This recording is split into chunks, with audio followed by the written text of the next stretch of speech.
All right. So, hello, all you witches and wizards out there. Um, Initial thoughts so far on Hogwarts Legacy. I just actually got done with my stream, so it's fun. It's fun. Hold on, let me make some adjustments here for everybody. Make it bigger. Make me bigger. Just so I can show a Ravenclaw. If they have customization, because I did see that they have, in some reviews, that they do have a shop, like an online shop. I don't know what that means yet. I haven't gotten that far into the game. So this is just my immediate initial reactions to playing the introductory section.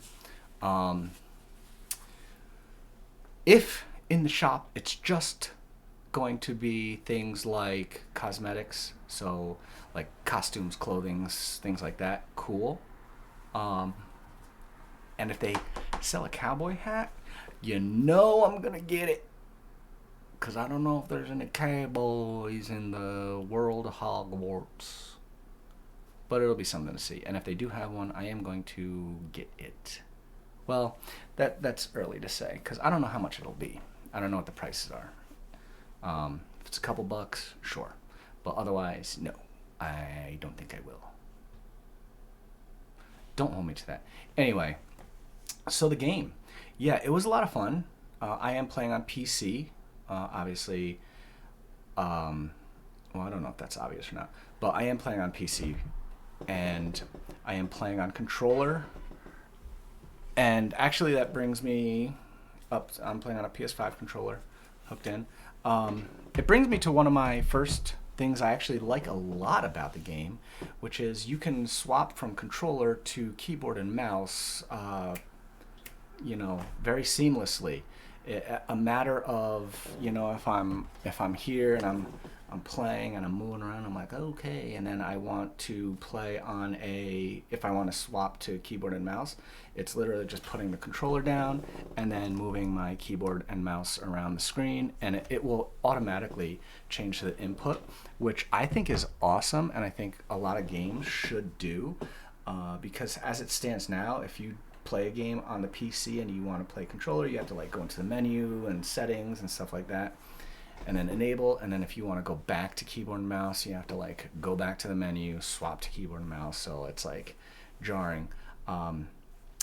Movement, I think, is better, obviously, with the keyboard and mouse. The input lag with the controller to move the camera around and look around the world is slow and laggy. And keyboard and mouse is just much faster. Did I say that right? Controller looking around is very laggy. But combat, I think combat is going to be a lot more intuitive on the controller. So, yeah, I mean, we'll see how it goes as I continue playing through the game. The character creation was basic, very basic. You have some preset faces. Then you can change face shape, which oddly also changed kind of the overall look. So I try to pick Asian characters as much as I can when I'm playing an RPG, just because look at me. So and I did run into the issue of there's not many options. It's you get one, maybe two. But then when I went to change the face shape, it was just oh, there goes the Asian. Now he's Caucasian or something else, whatever. So that was kind of weird. You get hairstyles. You get no facial hair. I mean, I guess that makes sense because they're kids in school. So although you are a fifth year, so I feel like there are kids with facial hair in school, so that's kind of strange too in terms of just from the creative standpoint. But yeah, I didn't see anything for changing hair color or anything like that. I might have zipped through it, but yeah, the character creator is pretty basic. Nothing really stood out. I was wow. they did say, Portkey Games did say they wanted to be like more inclusive. Like this was the whole like big thing about the controversy surrounding the game with trans rights and things like that. So they don't have like male female, which again is like okay, it's a video game, fine. But it was weird though because they did put in witch or wizard, and that determines where your dormitory is. So I think we all still kind of know what that means. I picked wizard, so I would think that it ties to male, whatever. So I'm in the male boys dormitory, and if you pick witch, you obviously would go with the female dormitories and whatnot. So like, yeah, inclusive, but kind of even still just like, I guess whatever. So that was that thing, and then they did have stuff to change the pitch of your voice, which was cool. There's two voice choices. One was feminine, one was masculine. But you could change your pitch so you could be like talking a little lower, or you could talk a little higher, but it was still very clearly like a male voice, female voice. In terms of getting into your house, it was a pretty, I mean, my stream kind of crapped out a little bit, but the sorting hat goes on you, and then they ask you a couple questions. Are you here for exploration, or are you here for studying?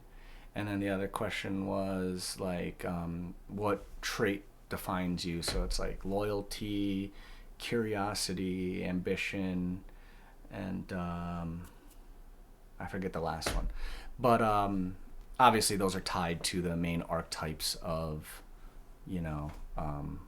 the houses in Hogwarts. So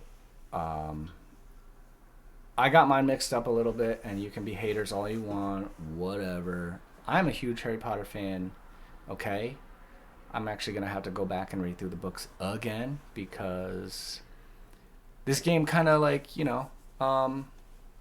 reminded me how fun and how magical the world of Harry Potter is. So I'll probably go back through and read again. But anyway, yeah, the game picked Gryffindor for me, but I'm not Gryffindor. I am Ravenclaw. See this? Ravenclaw. And yes, I'm not really Ravenclaw. I'm not really Gryffindor. It's make-believe stuff. It's fiction.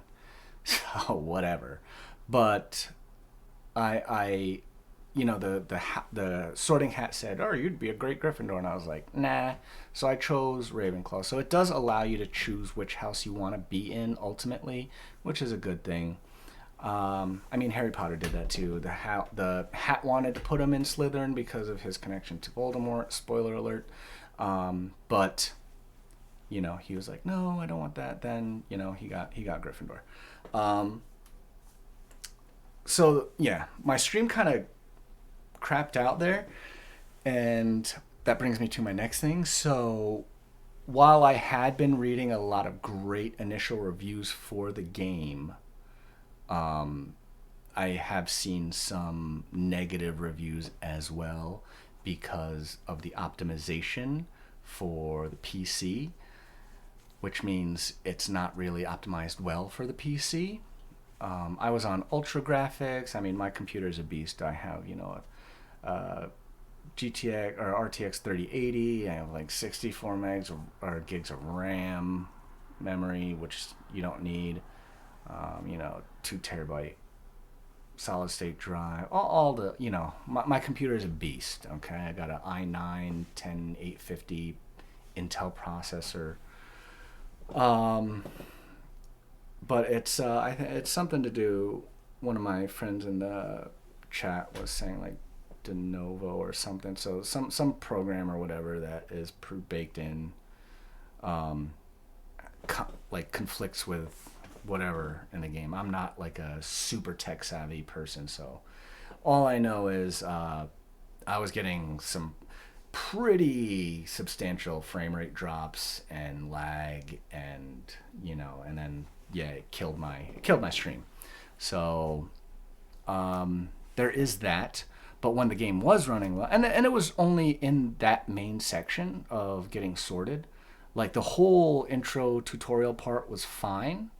So we'll see, I guess, and I'm sure they're gonna do some patches or whatever. Hopefully, I am also going to be getting the game on console for PlayStation 5 so that my wife Amber can play. Um, but yeah, it was fun. It was fun. The combat was good. I didn't do the greatest. If you watch the live stream, that's gonna post whenever, because it is hard. It's hard to like concentrate on the game, read my chat, read the tutorial text. It's a lot. So, I was kind of just like all over the place getting hit. And there's like timing aspects to the game. But it's good though because it shows that like, it's not just a button masher. There's timing involved. There is a level of skill, but it's not anything like I quickly, once I started focusing a little bit more, I quickly got it. So, and I'm on normal difficulty. So there's like story, easy, normal, and hard. So story is like the combat and everything is going to be super easy because it's just focused on the story. So if you're a person that doesn't want to like get too stressed out about games and you're not like a big gamer yourself, story mode's probably going to be the best for you. Easy, the combat's a little bit harder. There's going to be a little bit more challenge. Normal, which is what I'm playing on, it's like it's for the gamer, I guess. And then hard is for people who, I don't know. I get people want like a super challenge and they, have like you know, a proving to themselves sort of thing, I guess. But I've never played games to have them be super hard, especially a game which it's like not the point, like Elden Ring or the Souls games, like those are like super difficult. But like there's no difficulty setting. They're just like difficult on its thing, on their own by nature. So yeah, I never really understood why people want to take a game and be like, oh, I'm gonna make it as difficult as possible. Everybody, whatever, your own cup of tea, fine. So anyway, combat was pretty fun. I'm interested to see how many more spells you are able to learn, and like how, in combat, like bringing them up on the fly and switching. I learned Revelio and Protego and Lumos, those three so far. So, but in the tutorial mission, it was, they were all three were needed for that specifically. You needed to see because you were in a dark area. You needed to reveal hidden doorways, and then you needed for the combat Protego to protect yourself. So yeah, it'll be interesting to see how complex it gets, and um, how it how easy it is to navigate on the fly in the middle of combat or tough sections. The other cool thing was when you were like doing Revelio and you needed to kind of like trace. It was like a tracing of a shape, and then you had to like hit the right button when it got to a certain section, and then like there was another light, like a red light chasing you, so you had to like stay in front of that light as it chased you around to complete the whole complete the whole spell shape, which that was pretty cool. I do like that system. And yeah, so that's just very initial early impressions. The graphics look good. They're not the best, but again, graphics don't keep a game, relevant. I still play Skyrim sometimes, and that game is like super old, but it's about gameplay. And Hogwarts Legacy's gameplay seems very good. It seems fun. It seems to be immersive. And then just the charm. I mean, like after the tutorial, when you like get out and you see the castle and you hear the flourish music from like the main Harry Potter theme, like yeah, it kind of hit, and it felt really good. I really liked it. If you're a Harry Potter fan, like that intro scene alone is gonna like kind of get your, your heart pumping a little bit. So it was fun. I really liked it, and I'm going to be playing it a lot more. And I'm going to be playing, and I don't know how much I'm going to put on the channel, because again, this is just one of those things. I was looking forward to this, and I wanted to share with everybody because I am a big Harry Potter fan, and I've been looking forward to this game for since they announced it a few years ago. So I'll be posting about it, but again, I don't know if it's going to be the main idea of my channel. So there is that. But now, should you give it a shot? Well, if you are a gamer, I suggest yes. If you like RPGs and action adventure games, definitely. If you like open world games, yes. If you are like a shooter fan like Call of Duty, or maybe like a sports game person like Madden and stuff, this probably is not going to be interesting to you. It is very stylized. It is very Hogwarts. So, if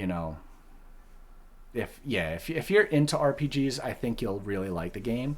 And if you're not, probably not. And I haven't even like gotten super far into it yet. Like I said, I just did the intro and streamed it. So yeah. But those are my initial thoughts, and I will do a follow-up video later when I get more into the game and when I see more of it and play more of it. Hopefully beat the game. I might do a couple different playthroughs because I am kind of tossing up right now. You have the option to be a dark wizard, and apparently like the consequences for such are, bad, as you would imagine. But I always play a good character in these games. I always play like the hero, So it might be interesting to play as a bad character, especially like a Ravenclaw bad character, because them Slytherins get that bad name. So yeah, I might play like a Ravenclaw bad guy and then play a Slytherin good guy. So we'll see.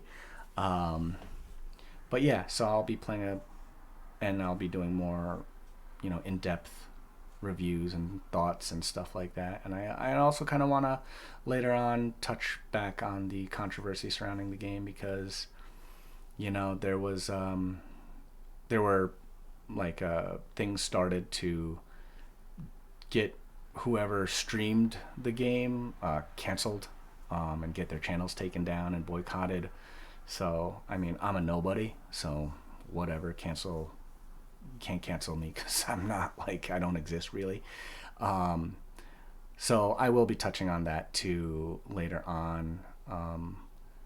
But the game is fun, and I suggest you check it out. So until next time, keep slinging them spells, and I'll see you in the next video.